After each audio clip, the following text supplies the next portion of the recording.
well, y'all asked for it, and it's happening. I'm Andrew Badal. That's Blake Mitchmore. We are live here for the AEW Dynamite post-show. Final Bell Media has obliged to all of the polite, we saw a request, it seemed as if, to have us do a Dynamite post-show. So here we are. I'm excited. Blake, AEW Dynamite is off the air. We got the full Owen Hart brackets. I think we got MJF's opponent for Forbidden Door. I don't know if that's been made official yet. We definitely know where Swerve and Will are headed. And we got Bryan Danielson's opponent for the Forbidden Door as well here tonight. So all's well as it ends well. Before we get into all that, how the hell are you? Pretty good, man. How are you? I'm good. It's a Wednesday. Dynamite's off the air. Thought the show was enjoyable. Let's start right there. I thought the flow of the show was very, very good. I didn't see a segment here that drug at all. I mean, there's been times where it's like, man, this show at times can be, all right, where are we headed? What's going on? Nothing dragged for me. Absolutely nothing dragged for me. The All-Star Tag was the only match where I could sit back and be like, what's going on? But besides that, I thought this show had an amazing flow. Yeah, I would say nothing drug. I would say there was a fair amount of, what are we doing? Like, why is this on the show? For me, at least. And yeah, the AA All-Star Tag was just a complete miss for me. Yeah. Don't tell me that Kyle Fletcher and Dante Martin and Mark Briscoe is an All-Star Tag. I mean, listen, there was just a lot going on there. I think what they're trying to do is get over the TNT ladder match, which obviously well done there. But I don't know if we needed the 8-man tag. I'm there with you. A lot of people are up in arms about Chris Jericho and his segments and the learning tree. If you guys hate the Jericho learning tree, then Chris is doing his job, just so we're all well aware. See, I respect what Chris is doing with that, but it is annoying as shit. Well, that's the point. Like, I know, that's what I said. I respect it, but it is annoying as hell. It's just funny to me watching these, social media influencers and content creators be like, I can't stand Chris Jericho and what he's doing. Yeah, well, that's the point, guys and girls. That's the point. Whether or not you like Chris as a person doesn't matter. He's annoying, and you going on your platforms and saying how you can't stand it is everything he wants. So, well, and it's also, if you've paid attention to this character since he started it, he's ramped it up. He's ramped up the annoying. You're right. Yeah. Sorry, I was reading the comment. Okay. He's ramped up the annoyingness of his character as these comments and these social media people have continued to hammer it. He just makes it even worse every week. I got to tell you, the gentlemen that are with Chris Jericho are doing a fantastic job. They really are. Big Bill is okay, but man, I love what they have done with Keith. I really have. Okay. You better respect Chris Jericho. I'm just saying the funny one-liners are great from him. Absolutely great from him. Clearly, this Blake guy does not like AEW. Not sure what he's doing on the show. Well, Yonel03, that's the point. Blake might not be the biggest All Elite Wrestling fan, but it doesn't matter. We're going to have good discussion and good debate. Blake likes some things his way and sees things a different way than I do. That's the perfect combination for a show. I don't dislike all of AEW. There's just some I don't like. Yeah. There's some things on this show tonight that I thought was really good. Yeah, we'll get into that. I love Jericho's stuff. The level of trolling is magnificent. The fans deserve it for being constantly toxic. Keith pops me too. I think this whole character was born from the IWC. Truthfully, I really do believe that. Because I was at Dynasty, and when Jericho won the way he won, he beat Hook. Everyone was like, what are we doing? I can't believe this. And then it all turned into this. I don't think this character was going to happen with Chris the way it's being portrayed. Don't get me wrong. I could see him being like the mentor-ish to other stars, but not this type of learning tree. No, that's what I'm saying. If you go back to Dynasty, if you could go back and watch it and watch what he's doing now, he's ramped it up exponentially. And it's because of the feedback. It's because of the reaction it's getting. He's making it purposely worse every week. For sure. Absolutely, for sure.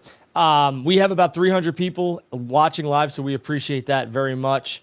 The show went off the air, Blake, with Claudio and Pac. Owen Hart tournament, quarterfinal match. Were you surprised at the finish of this match? Did you think Claudio would get the victory here? No. Okay. I was not surprised at the finish at all. I was not either. I thought this was for sure a Pac thing. I'm happy he did win. A lot of people are with the stars, I guess I would say, in the Owen Hart tournament bracket. I'm going to bring that up right here as we talk about it. But I thought this match was very, very good. I think Pac getting a victory is something that was desperately needed. And I think Pac advancing is good for not only AEW, but for Pac. Pac needed this way more than Claudio did. And Claudio and the BCC seem to be involved with something other than winning the Owen Hart Cup, unless your name is Bryan Danielson, who I think is we absolutely... don't need to see Danielson and Claudio again. They did that last fall in whatever the other tournament they do every year is. One of the 14 they do every year. Wow. You're one of those, eh? Uh-huh. Let's bring up the bracket for the men, shall we? Let's do this. I'm going to share my screen here. We'll bring it on up. Experimental radio here, or radio, TV here. So there is the Owen Hart men's bracket. You have Claudio, Pac, Danielson, Shingo. You have Ray Phoenix and Jay White, Jeff Jarrett, and a wild card. And obviously we know that Pac has defeated Claudio Castagnoli. So what do you got? I'm just loving the comments. Let's talk about Jeff Jarrett and his inclusion here. Number one, obviously we're going to have Pac. I don't think Danielson loses to Shingo. So we're going to go Pac and Danielson. I think Danielson's winning the whole thing, but definitely the bracket sets up for that. And here's the deal, right? Jeff Jarrett and a wild card, depending on who this wild card is. Jeff's inclusion, in my opinion, was a nice touch from All Elite Wrestling. Very sentimental value there from All Elite Wrestling. And Jeff Jarrett. Jeff and Owen were best friends, tag team partners, and I think this is an awesome inclusion. Is Jeff going to win the sucker? No. Could he get to the finals and do this whole sympathy angle? Start winning the first match. Maybe. Again, that's why I bring this up. It really depends on who this wild card is. If this wild card is Pac, if this wild card is Hangman Page or MJF, then there's no shot that Jeff Jarrett's walking out of here. But I think it's awesome that Jeff's included in this tournament. I don't think it's MJF based on what they teased tonight. But I do think it's highly possible it's somebody like Hangman. And listen, I get it. You said it. Him and Owen were really close. So it's a nice touch. I'm just at the place as a wrestling fan with Jeff Jarrett that I respect the absolute hell out of Jeff. The fact that what he's done in his career, the fact that he's still relevant at freaking 60, he's still making money in this business, respect it all. But as a fan, I've been watching Jeff Jarrett since I was like 8 years old. I don't care to see him anymore. Same for me. Nicholas says Ricochet. I say no. You don't put Ricochet in this tournament to lose to Bryan Danielson or anybody else.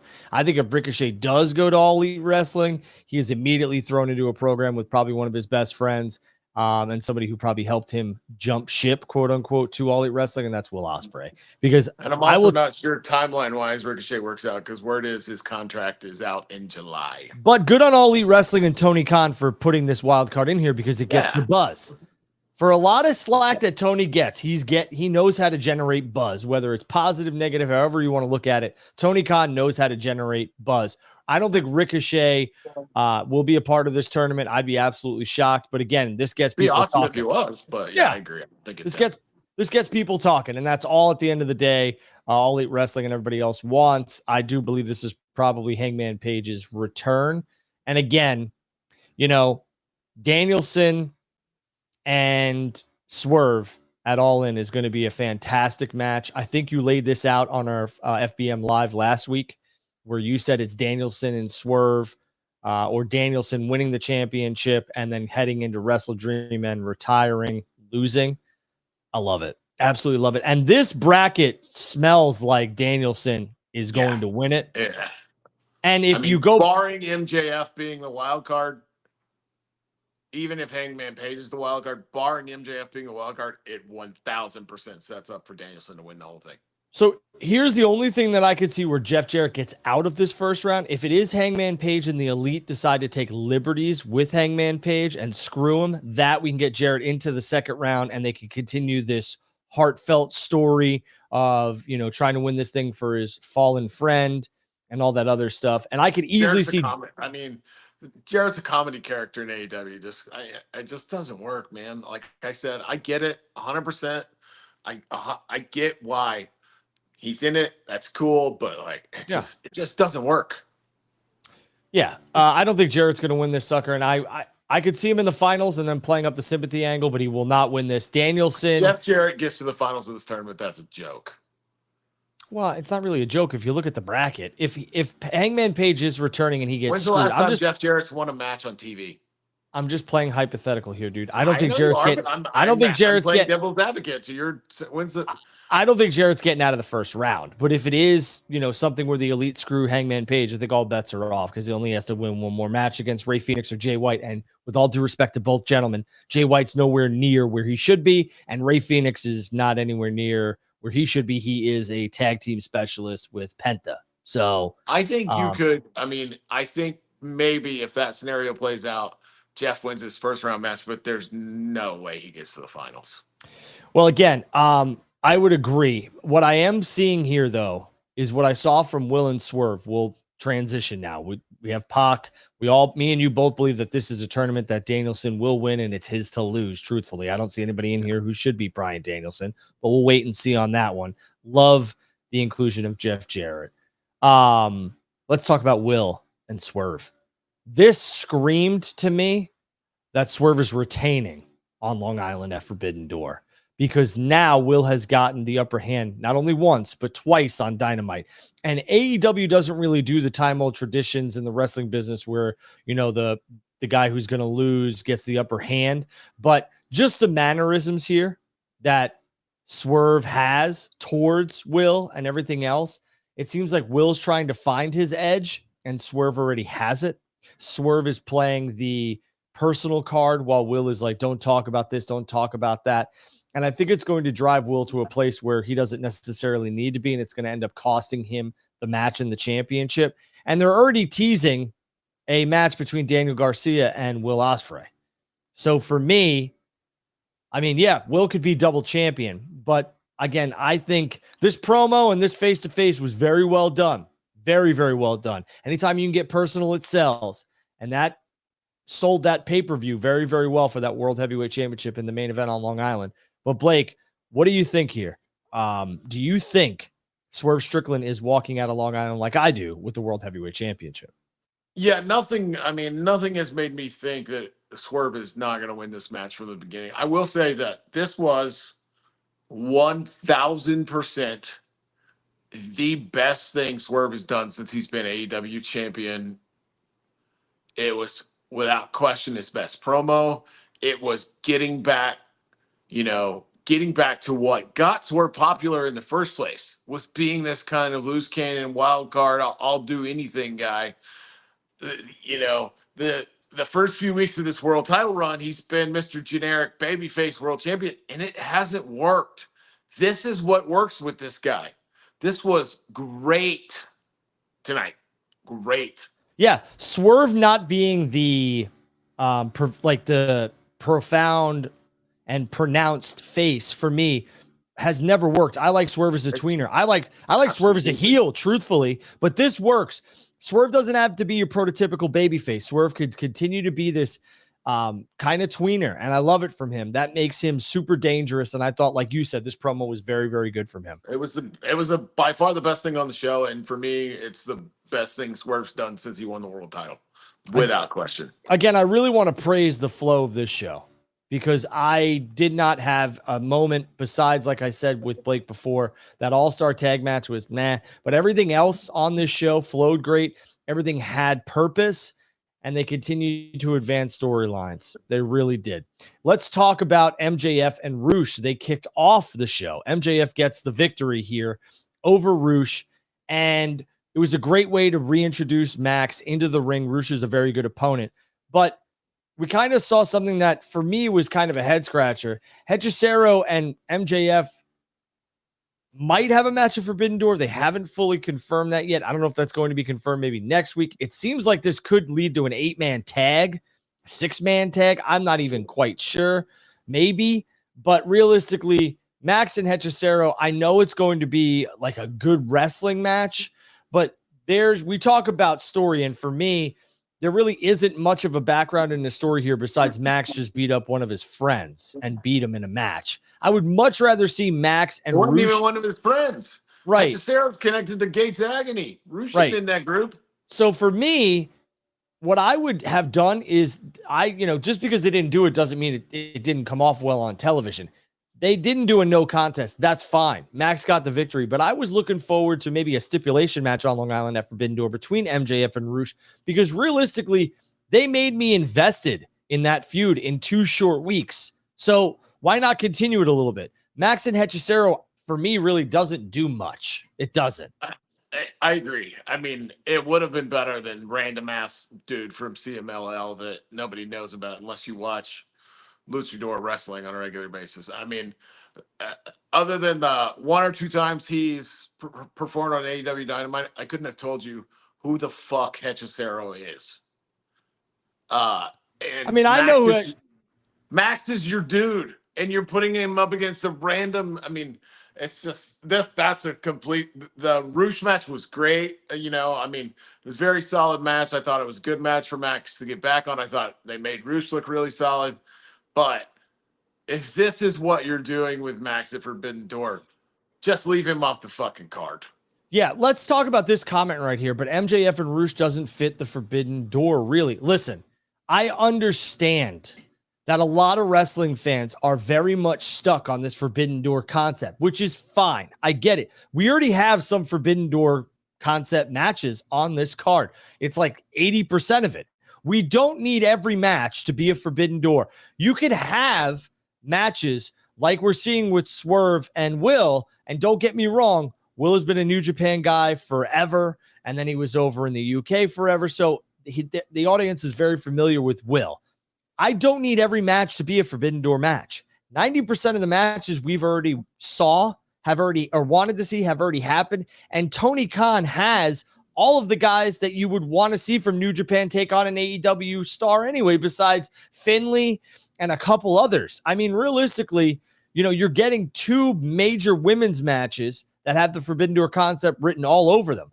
You don't need 7, 8 matches of Forbidden Door concept. MJF and Roosh in a last man standing match or a dog collar match or a first blood match would have been great on this card for me. I don't need Max and Hechicero. I love what Hechicero can do in the ring, and I'm a huge MJF fan, but this I don't need.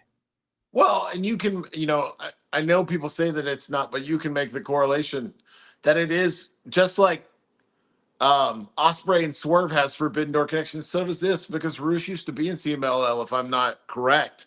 So, I mean, there is that connection there, even though they're both AEW contracted talent. And you also have this TNT ladder match on this show that has no Forbidden Door, talent in it as of right now. So it's not like the first show or even last year. This show is going to be a hodgepodge. There is going to be a couple of Forbidden Door matches. Like you said, the 2 women's matches. You got OC and Zack Sabre Jr., Danielson and Takagi. I mean, you've got some matches on there, but that's not the whole card this year. Yeah, you got Moxley and Naito too. Jeff Cobb's having a match, and we don't know who his opponent is for the New Japan Pro Wrestling World Television Championship match. Like you said, you got Sabre Jr. and Orange Cassidy. Yeah, I mean, you don't need to get crazy.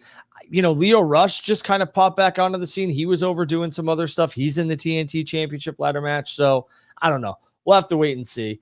Moxley and Naito is something that I'm looking forward to. Again, the IWGP World Heavyweight. Yeah, the IWGP World Heavyweight Championship is on the line. I would have liked to have seen Takeshita in this, but He's not, so I don't mind Naito, but we'll have to wait and see. Dexter was too busy in the AA All-Star game tonight. Yeah, I mean, when he qualified for the TNT title match, I was like, okay. I have a funny feeling we could see the Trios Championship defended on this card as well between Christian Cage and his boys taking on the current champions. So it'll be interesting to see if the Bang Bang Gang. Yeah, I'd be interested to see what the reception is on that, because that's not a Forbidden Door match either.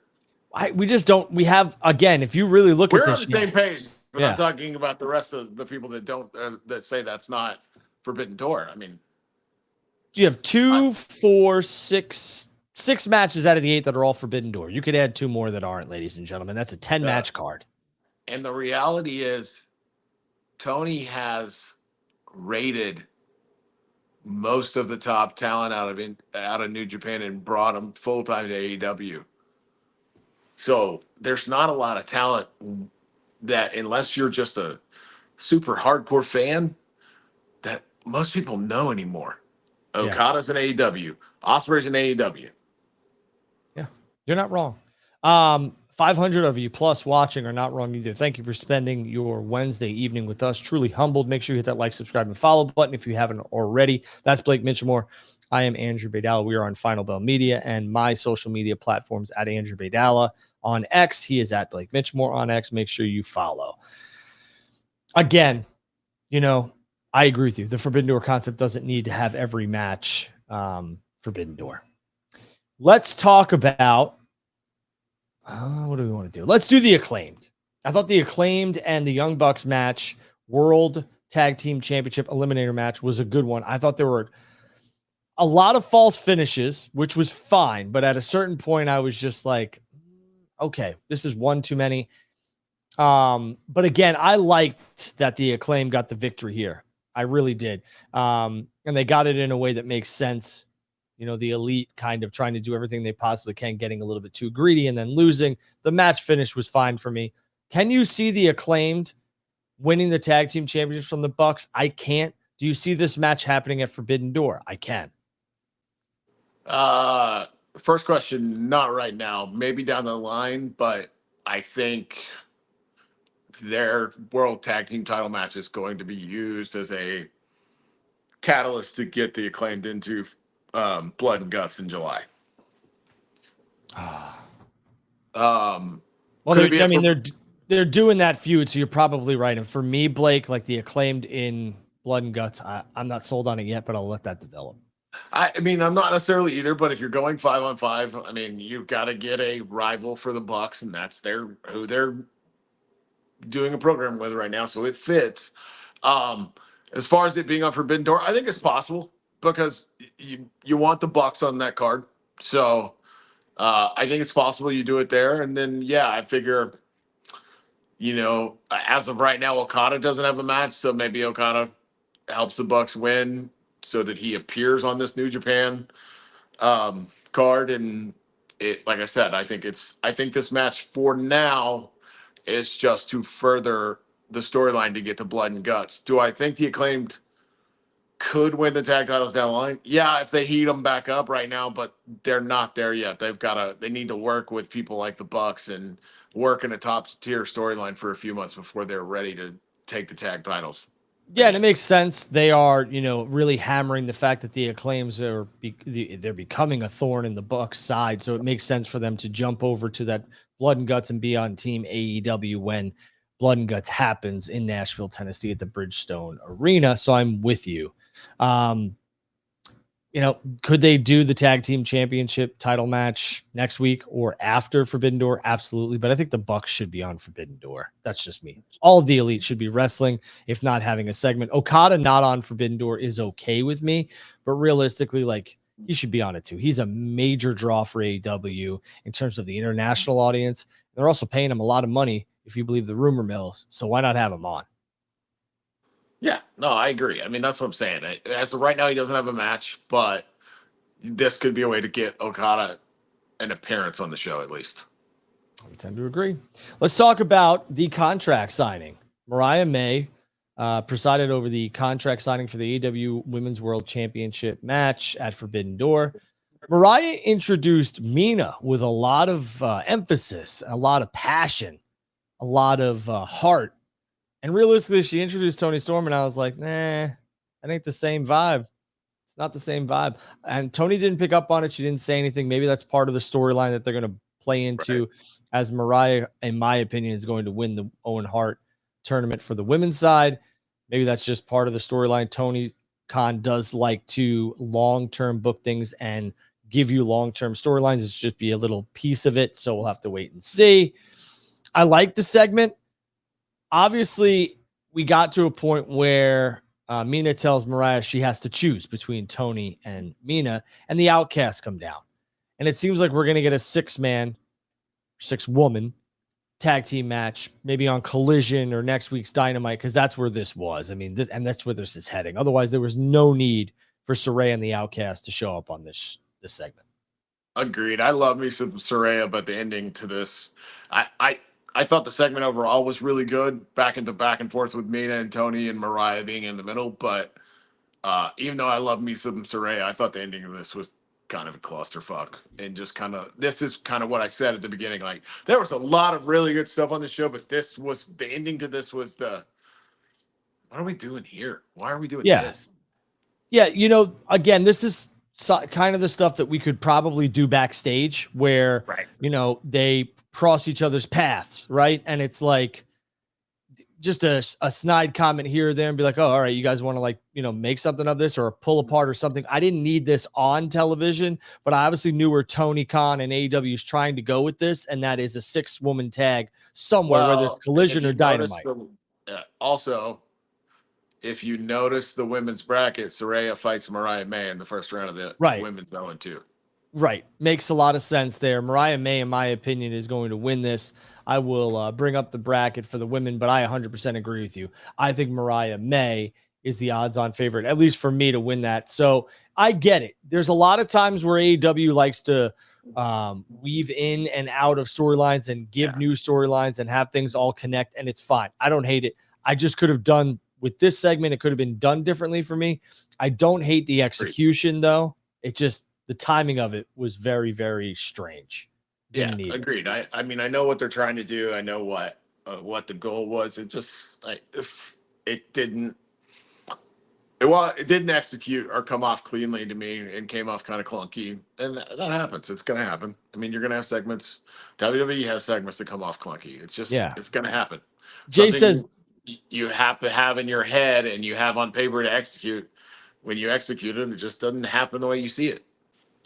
Yeah, Jay says no wild card for the women, unfortunately. Yeah, Jay, I agree. It is unfortunate, but I will tell you that I don't know that necessarily means that somebody doesn't get injured or taken out before their match happens and we could insert somebody. Again, I said this on social media, on X. I would have loved to have seen Natty Neidhart in this. Obviously, I don't know her contract status with WWE. If she is under contract, there is not a snowball's chance in hell that she ends up on AEW's TV. But I will say that I would have loved to have seen Natty in this tournament for the Owen Hart Cup for the women's. That would have been nice, but no wild card.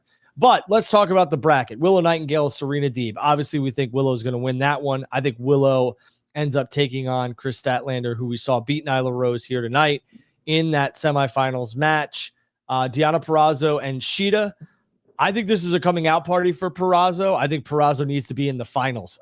Or, well, I shouldn't say the finals, the semifinals against Mariah May. Mariah May and Purrazzo need to have that match. Deonna needs to continue to stockpile victories because she is very talented and she is somebody who could be next in line for that AEW Women's Championship if they build her up right. What do you think of Purrazzo and Shida? I'm torn on that. I agree with you 100% on Deonna. I think Deonna's great. And I think she deserves more than what she's done so far. But I think it's contingent on Mariah May. As of right now, today, Mariah May is still technically a heel. Over the next couple of weeks, if Mariah transitions to a babyface, then it fits her fighting Deonna in the semifinals. If not, I think Shida may win. And they're also touting Shida coming back to AEW. So I'm up in the air on it. For me personally, I would rather see Deonna win, but I don't know for sure what direction I see them going. I could see Thunder Rosa playing a role and Sheeta winning the match. And Yeah. Deanna Thunder Rosa's feud continuing. Yeah, I could absolutely see that too. I could see Sheeta, like you said, they've protected her since she's come back and even since she's really joined the company. So I could see her beating Deanna, but I really need to see more. I need to see more victories from Deanna on that booking team. Like Deanna needs to stockpile victories because she is a valuable asset to AEW's women's division and that roster. If Tony is going to lose that championship to Mariah May in London, fine, no problem. But Deanna Purrazzo needs to be lurking very, very shortly. And Tony Storm should also get her rematch because Tony has been, what a lightning bolt, a pure bolt of energy for that women's division, and they desperately needed it. So, yep, we'll have to wait and see. That's pretty much AEW Dynamite, truthfully. We talked about Statlander beating Nyla Rose. We talked about the learning tree, Daniel Garcia and Rhett Titus. We could talk about this. This was kind of another thing where it was kind of random. That was a cluster. But when I heard Will Ospreay's music hit, I thought to myself, what's going on? And then I realized Daniel Garcia had called him out and wanted that championship. So again, this was a little thing where I was like, all right, I understand you're trying to pump in storylines and I get it. You want everybody to understand where you're going, but Will's in a major fucking match at Forbidden Door against Swerve. And this was not needed at this time for me. We could have waited till after Forbidden Door for this. I would agree. I didn't think it was bad necessarily, but it was just kind of like I said, what are we doing? It does make me wonder. I don't think Will wins at Forbidden Door, but it does make me wonder, do we potentially get Max and Will in an international championship match at Wembley? Well, I'm glad you brought that up because that's the other thing we saw on this, rundown and everybody saving everybody. Max comes out, which made sense. Max has problems with these gentlemen more recently. Well, no, Matt, and that's the one I was with you 100% about. Maybe this match isn't going to happen, but Max came out to attack Hechicero, so it makes me think the match is going to happen. And then that was just weird and random. Yeah, the Will Ospreay, Daniel Garcia thing, I got it. Just wasn't needed at this current time because Will has a major match, like I said, against Swerve. The other thing was the MJF, Will stare down was, I get it.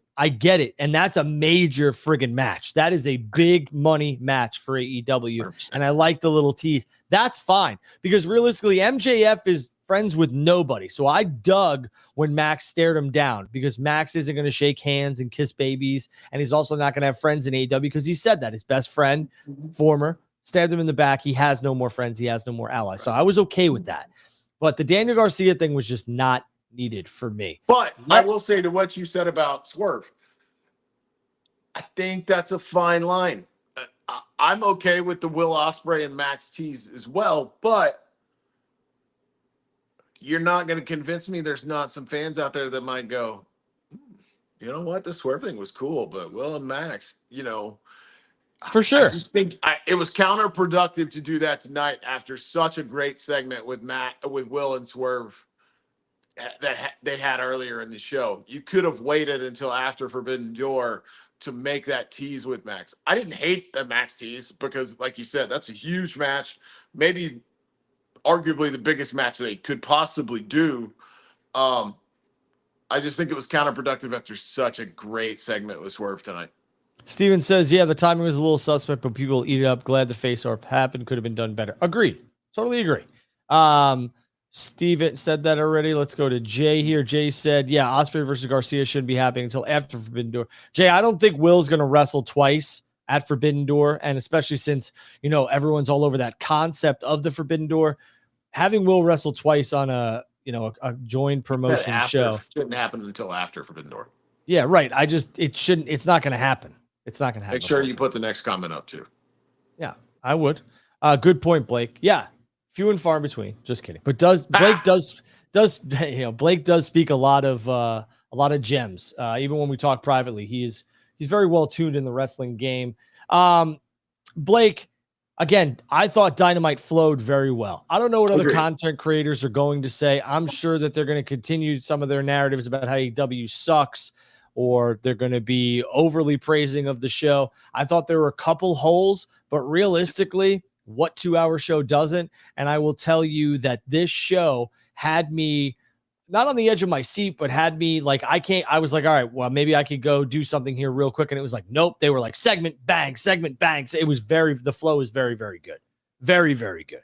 I would agree. I mean, I think, it was far from like the best. I mean, at one point, which made me go, what the heck? What is Tony Schiavone on? But I know it's his role on commentary. Yeah. At one point in the main event, I think Tony Schiavone said this was one of the best Dynamites they've ever had. Not the case. Far from it.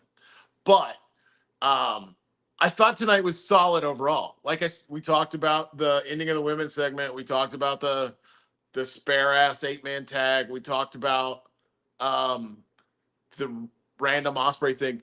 Those were kind of like, but that's a wrestling show. There's going to be some of that, and there was more good on this show than bad tonight. And 100%. I've gotten a couple of comments in here talking about how negative I am.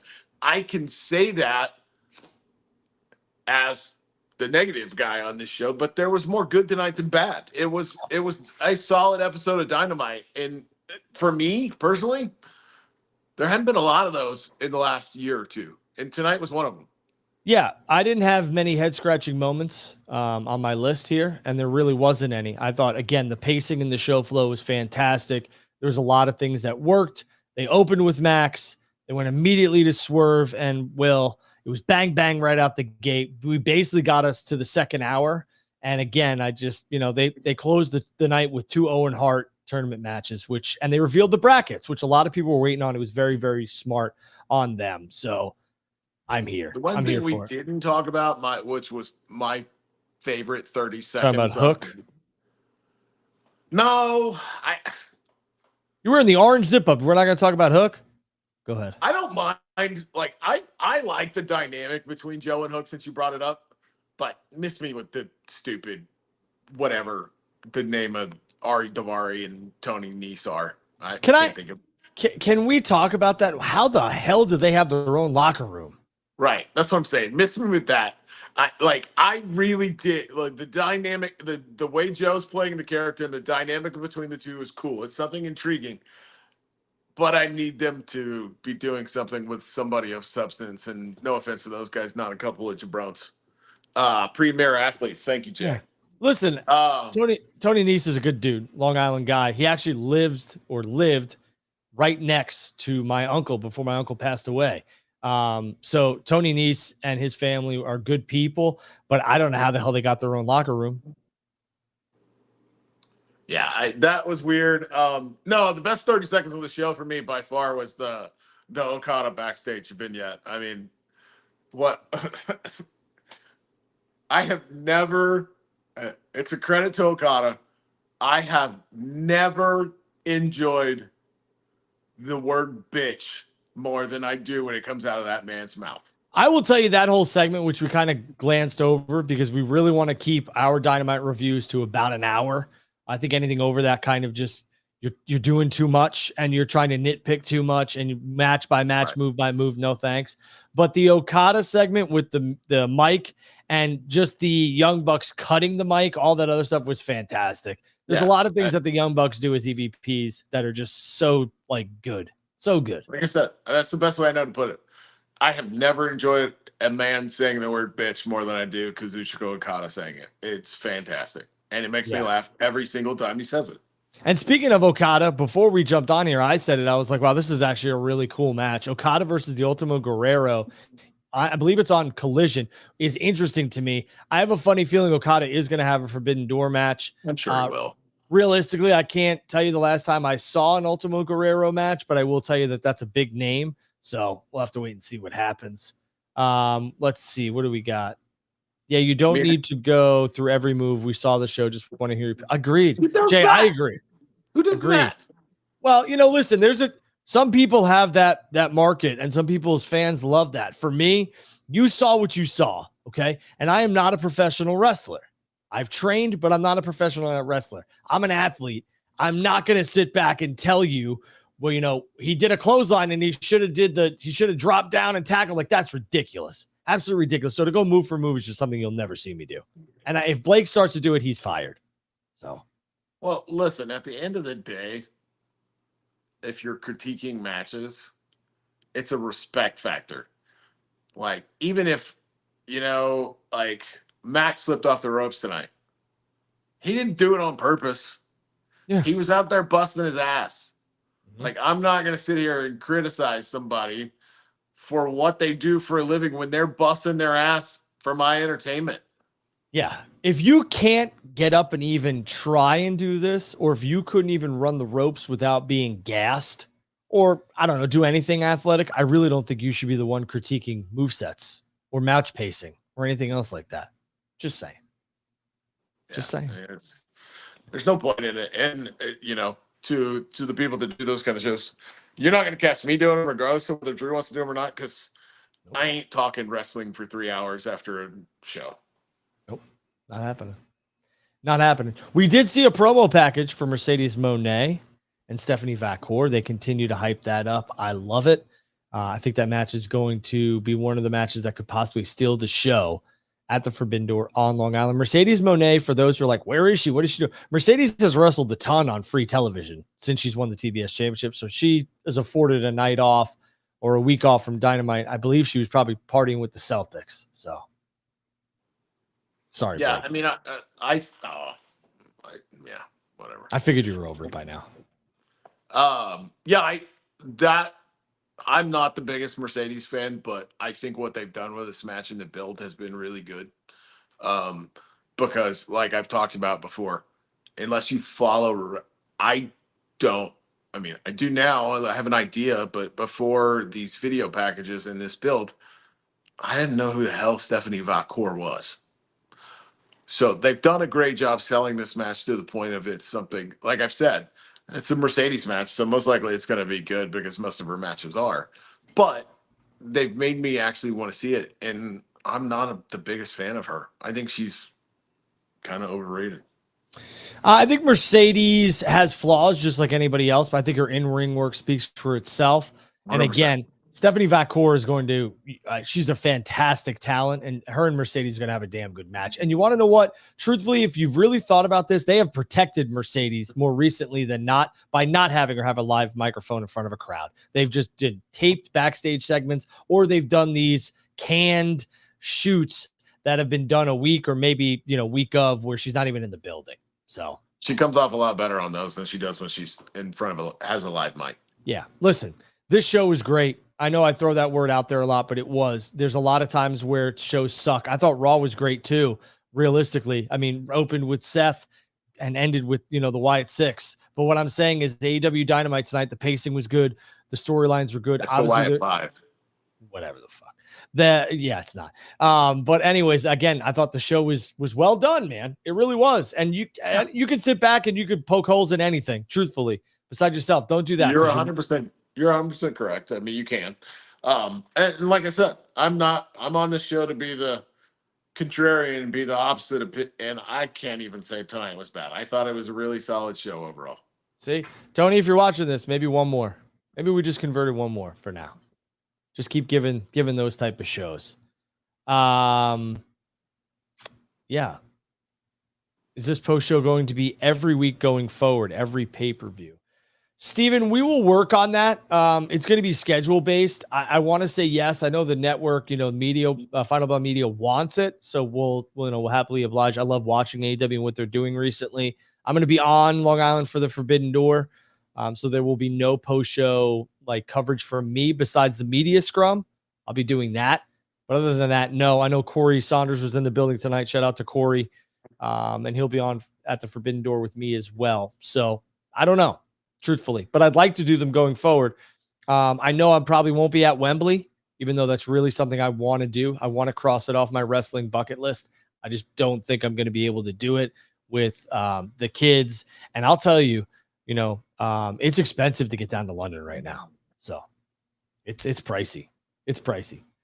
But I wish the guys and girls of All Elite Wrestling the best on that show. It's really something I really want to do, though. Enjoyable stream, guys. Andrew's definitely right. It's good to have things you two disagree. 100%. Me and him yell at each other on the phone daily.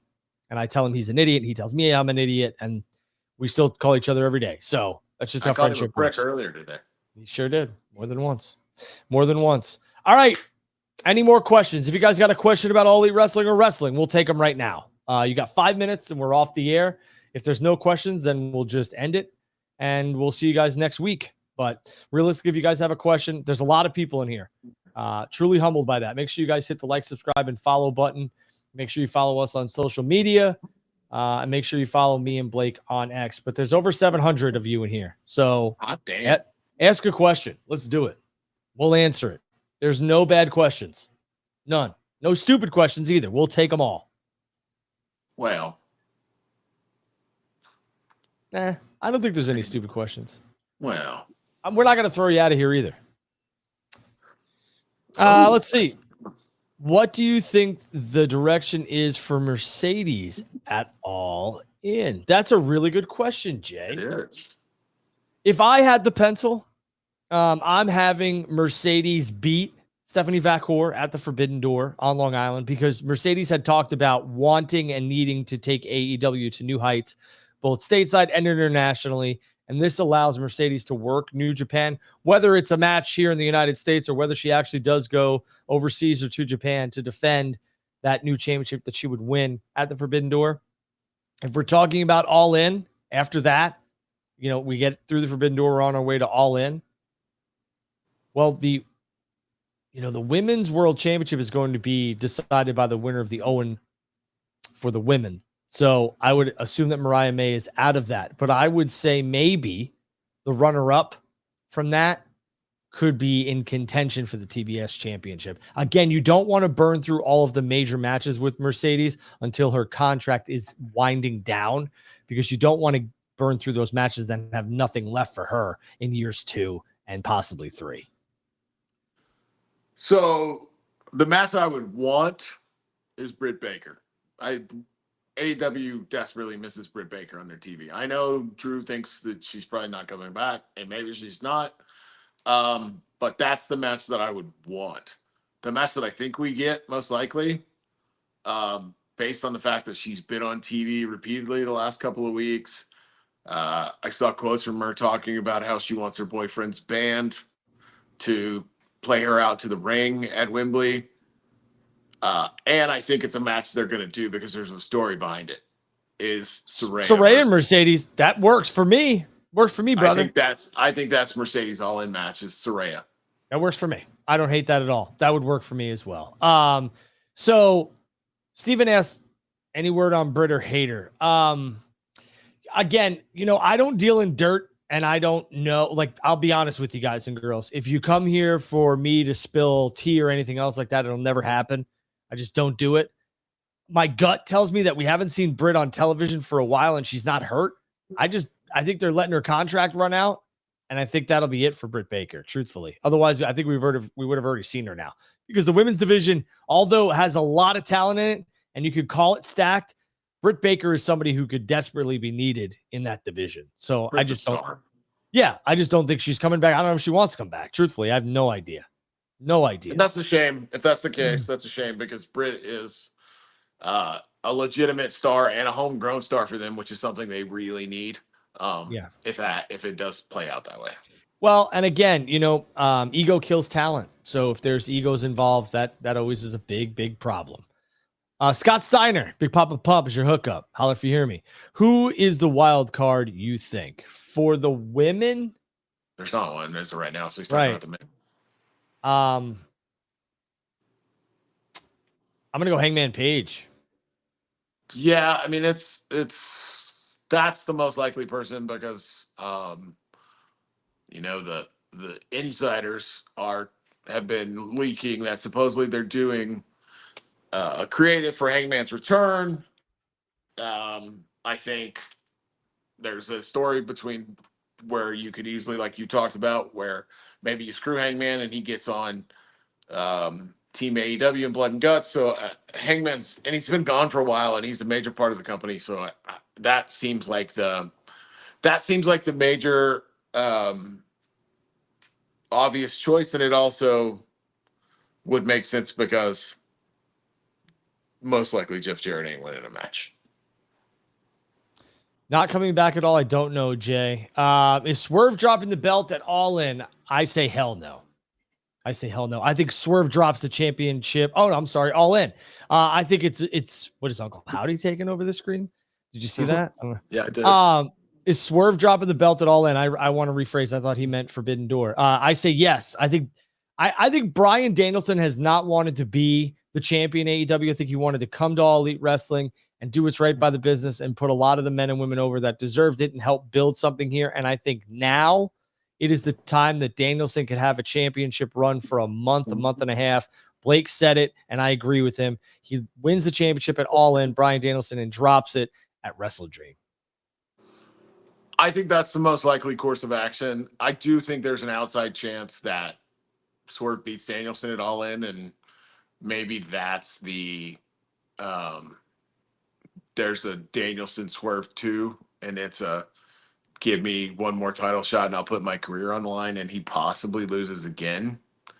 So I don't think it's 100% certain that Swerve loses the title at All In, but I do think it's definitely possible. Let's see here. Any capacity we will see the devil at Forbidden Door. You know, Adam Cole has been on the last 2 AEW pay-per-views, so possibly, but there was a rumor floating around that Cole's hurt again or has re-injured something, so I don't know. Again, makes a lot of sense if Adam Cole were to screw MJF on Long Island in a match. Whatever match he's having, I don't hate it. I don't hate it, but if you go back and watch what MJF did in his return, he basically killed Cole. And it kind of felt like that was the done with this, moving on to other stuff. So I don't think that happens. I think maybe down the line you bring them back together for a feud, but for right now, I think they know the window of that is gone because Cole got hurt, and it seems like his injury was so bad that it was taking a long time. Or like you said, I know there's rumors out there that maybe he got hurt again in rehab, and it's dragging on. I think the window for that feud right now is gone. You can revisit it down the line, but if you're trying to capitalize on the Devil storyline, so you think they put the exclamation point at Double or Nothing? Like that was it? You think that was the payoff? For right now, yeah. Well, I agree for right now, but you think that's it? Like I said, for the foreseeable future, I'm not saying, Max is 25 and Adam Cole's like 35. They're going to be wrestling if they're healthy for the next 10 years. They're going to go back to each other at some point, but I don't think when Cole's healthy, they necessarily go right to Cole and MJF anymore. No. I would agree. I think MJF is lock, stock, and barrel right now looking at Will Ospreay. So we'll have to wait and see what happens. Yeah. Truthfully, whether Will's holding a championship or not at that point, I think it'd be best if Will isn't. We just had a singles match between MJF and Ospreay. So, like I said, I think Tony is smart enough to know that, they ran the course of that Devil storyline because they were pot committed to it. I think he's smart enough to know that there's no heat to it anymore. Like nobody cares. And so they'll just move on. Yep, I would agree with you. Let's get this out there too. AEW Dynamite and AEW Collision to make United Kingdom debuts at the Ulterior Arena at Cardiff on August 21st. Tickets are on sale next Friday via Live Nation UK and Ticketmaster UK. This is the first time, Blake, that AEW Dynamite and AEW Collision have ever been held in the United Kingdom. It's a double taping. I think it's good business for them. They're already doing All In over there in the United Kingdom. Me and you will be at the road, the path to All In at the esports venue in Arlington. I'm looking forward to that. I love small, intimate venues, not only for concerts, but any sort of event you can get to. That's why I love Daly's Place. Daly's Place is a gem. If AEW goes back to Daly's Place in the near future and you are by Jacksonville or can get to Jacksonville at a low cost, budget friendly, go. The shows are fun. This I'm looking forward to. What do you think of this announcement here for Cardiff for Dynamite and Collision?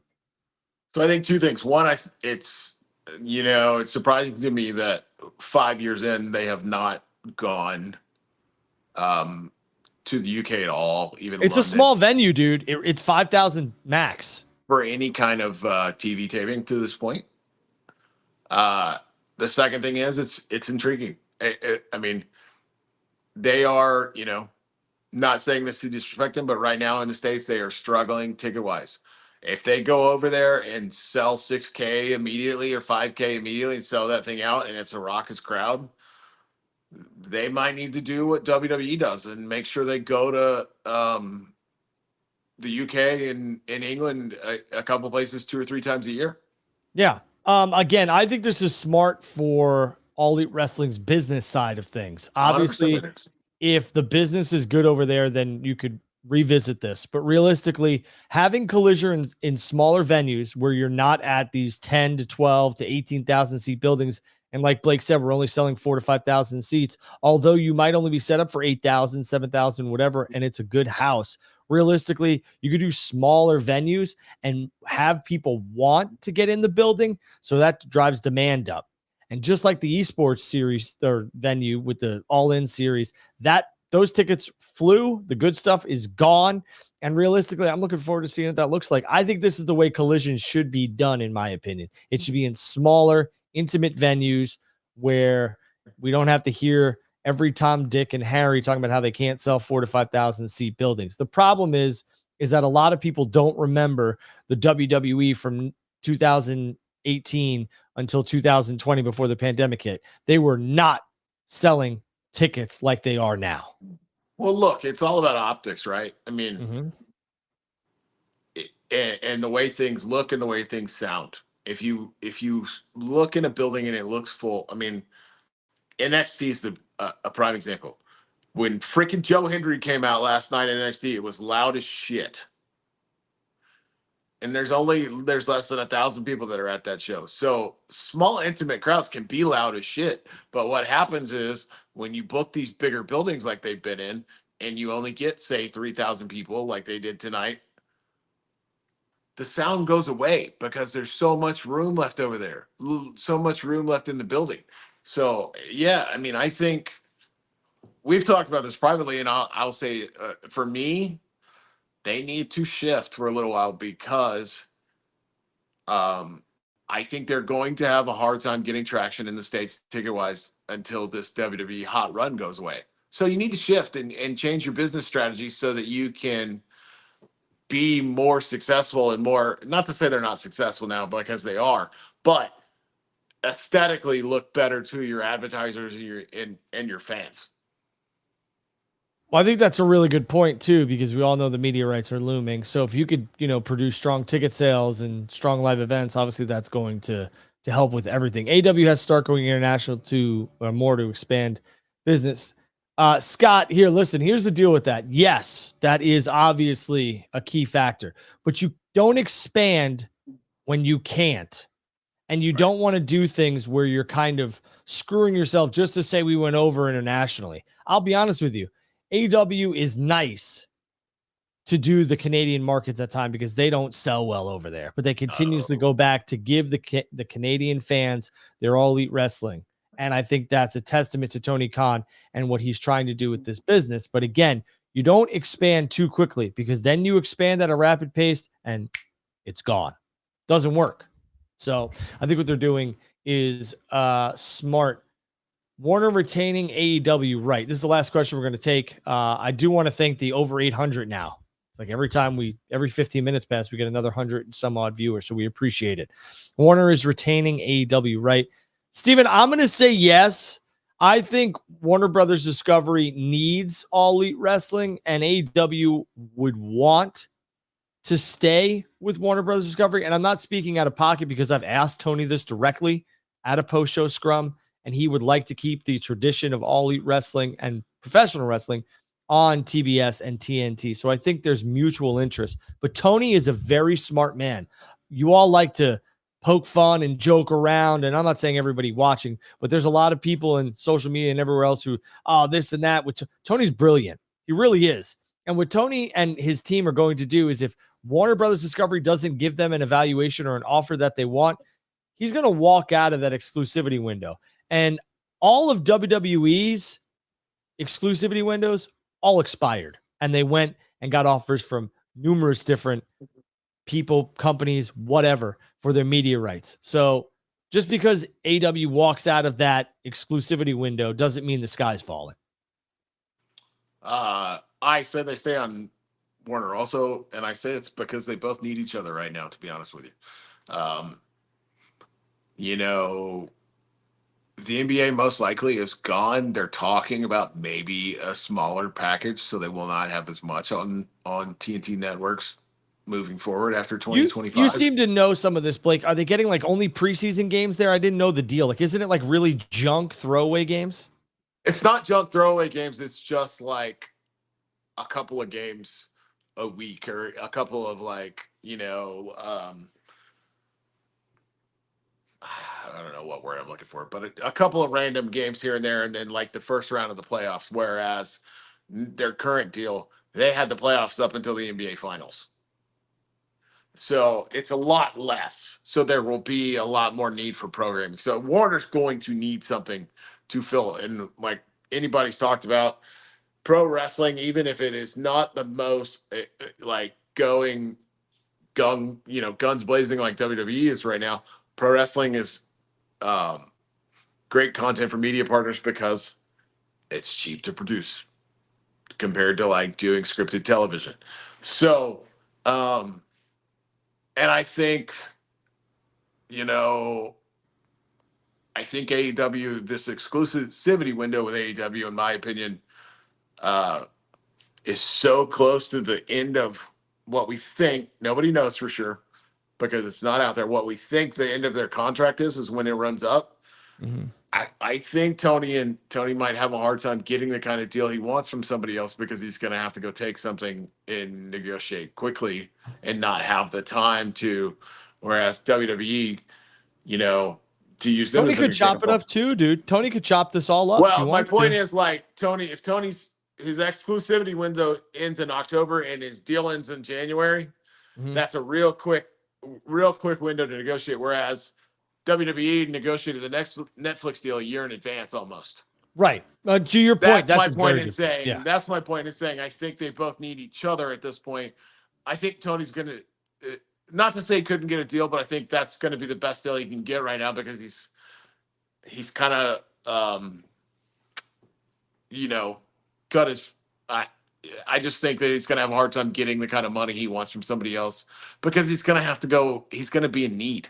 He's going to have to go. Shit, I got to find a home in 3 months. Yeah. Again, I think what's going to happen, and all very good points by Blake on the business side, all valid. Again, I think that Tony and AEW are going to get the deal they want because I think it's going to be all encompassing. He could chop it up. Tony talked about that. I asked him that as well. He could chop up the deal and put Dynamite on TV, and he can have Collision and Rampage streaming along with his pay-per-views, that being AEW's pay-per-views. I don't think that's going to happen because Tony was very adamant about the tape library and how at the earliest in 2025 we will see that on a platform. So I think the tape library and the pay-per-views are going to be on a streaming platform, and I also believe that Dynamite, Collision, and Rampage will be on network television, and I think it's with Warner Media. And again, I think Warner Brothers Discovery, I think it's between, my evaluation is 125 to 150 million dollars per year, 5-year deal. That's where I think we land. We'll have to wait and see. Yeah, I mean, I think, to use a cliche, you got to crawl before you walk. WWE never chopped things up for the longest time. They really didn't chop it up until Nick Khan got involved. Vince, took everything. I mean, I guess they did. SmackDown was on a different place, but even for a long time, SmackDown and Raw were both on USA. So I think AEW gets there at some point, but I don't think they're there yet. I think the smartest move is to make a deal with Warner at this point. And Tony knows that. For all the crap that Vince McMahon got and continues to get, Vince McMahon was very loyal. So he stayed with USA Network until USA was just like, and he went over to Spike, and then he came back to USA. Vince was very, very loyal. And it took somebody like Nick Khan to really maximize all the potential revenue that was out there and somebody who really understood that market. Vince really was comfortable and loyal with a lot of his partners. If AEW gets white hot someday, let's say they sign a 5-year deal, like you're saying, so around 2030, they'll be up for another TV deal. If they're white hot in 2029 and they're selling out buildings left and right, and they're selling out, their pay-per-views and they're getting a lot of buy rates, I guarantee you Tony's going to go shopping then. For sure. And I agree. Right now, they should try and get to a mutual understanding and agree, but this is the art of the negotiation. So everyone panicking or calling this person stupid or they don't know what they're doing, let the negotiations play out. There's a reason people negotiate and teams negotiate. Just like, Tony's very well versed in this. I'm sure he's part of the Jaguars. He's part of Fulham. I'm sure he sees all of this stuff daily. So this isn't going to be anything new to him. So, yep. We'll be fine. All right, Blake, tell everybody where they could like, subscribe, and follow you. Just like it says on the screen right here. My Twitter handle is just my name. You started off this show as a complete heel to the AEW audience, and now all of a sudden we got people saying they like you. So look at you. Give it a couple weeks. You'll hate them. Yeah, I'll be a heel again at some point. They'll do something that I think sucks, and all you guys will hate me again. But again, tonight was not that show. No, again, tonight's pacing, tonight's flow, everything was very, very good. Shout out to the boys and girls over at All Elite Wrestling. Continue to do good work. I look forward to seeing all of you on Long Island at the Forbidden Door. I am at Andrew Baydal. It's right there. Make sure you follow me on X. Make sure you like, subscribe, and follow the Final Bell Media. Hit that bell when we go live on YouTube for notifications so that when we go live, you'll know. I am going. A smile would go far. I don't do that, man. You got to make me laugh to get me to smile. Sorry. We've been very close friends for a while now, and I have seen him like completely belly laugh, but it's something that like would make somebody laugh for like a couple days straight, and that'll make this guy laugh. You got to make me laugh to get me to smile, to be honest with you. It's unfortunately cursed with what do they call it? Resting bitch face. Yeah. You're just that dude, huh? I am that dude. I always have been. People have thought I'm a gigantic asshole for my entire life because of it. Yeah. Well, I mean, they're not wrong. Make sure you stay safe. You never know where those people are looming. We saw a lot of people get hurt this past week in professional wrestling, so make sure you stay safe, all right? What are you talking about? You know what I'm talking about. Well, you don't want to say their name because you're afraid they're going to appear? Oh, you're thinking like the Wyatt family's going to come murder me like they did Chad Gable? Is he all right? I'm telling you, it looked like he got shot in the head. Someone needs to check on him. A wellness check would be nice. They should do that. I mean, I'm not positive Chad Gable isn't dead. Is that a safe work environment? I don't think people should go to work. I don't think that shit would happen in AEW. Tony wouldn't allow it. All right, that's Blake Mitchell. I'm Andrew Baydal. Thanks for watching our AEW Dynamite post-show review. I look forward to doing these weekly. If you guys want and girls want it, we'll be here. Over 900 people in here. Thank you very much. Truly humbled. See you guys next week. See you, Blake.